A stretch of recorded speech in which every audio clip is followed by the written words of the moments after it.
పరీక్షలల్లో ఆన్సర్లు తెలిసిన దోస్తు టకటక పేపర్లు నింపుకుంటా రాస్తుంటది. అడిషనల్ల మీద అడిషనల్ అడిగి బరబర నింపుతుంటది.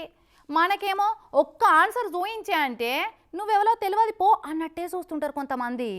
ఇక 10th క్లాస్ అసొంటి ఎగ్జాములల్లా ఇంతకు ముందు బిట్ పేపర్లన్నా చెప్తారన్న ఆశ ఉండే. అటెంక ఆశలు కూడా లేకుండా పోయినాయి పిల్లగాళ్లకు. ఎన్నో పుణ్యాత్ములు ఆడ ఈడ ఉండి జవాబులు రాయలేని పిల్లగాళ్లకు ఆన్సర్లు చెప్తుంటారు. గట్నే దయ దండిగున్న మేడం పాపం పసిపిల్లగాళ్లకు పరీక్షలల్లా జవాబులు రాయొత్తలేదేమో అని పాఠం చెప్పినట్టు ఆన్సర్లను బోర్డు మీద ఎక్కించింది.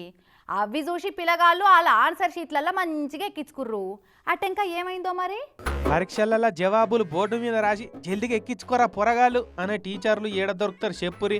ఇసొంటి టీచర్లు ఉంటే ఒక్కొక్క పొరగాళ్ళు అయితే మా మేడం సార్ మేడం అంతే తెల్లారిలేసి మొక్కాలే మస్తు మంచిది సార్, ఏ పరీక్షల్లో అయినా మస్తుగా ఆన్సర్లు చెప్తుంటది అని పోరగాళ్ళు ఇక మస్తు మురుస్తుంటారు. గట్ల చేసినందుకే పాపం ఈ టీచర్ కొలువు కేసరి తెచ్చుకున్నది.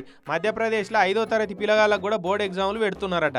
అయితే బేతుల్ జిల్లాలుండే సంగీత అనే టీచరు 5వ తరగతి బోర్డు ఎగ్జామ్లో ఇన్విజిలేటర్ డ్యూటీ పడ్డది. అసలే లెక్కల పరీక్ష అట. పోరగాళ్ళకేమో జవాబులు అర్థం కాలేదు.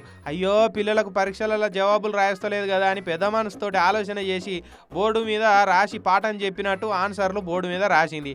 ఇక జల్దిగా పేపర్లలో ఎక్కించుకోరా పొరగాళ్ళు అని చెప్పింది.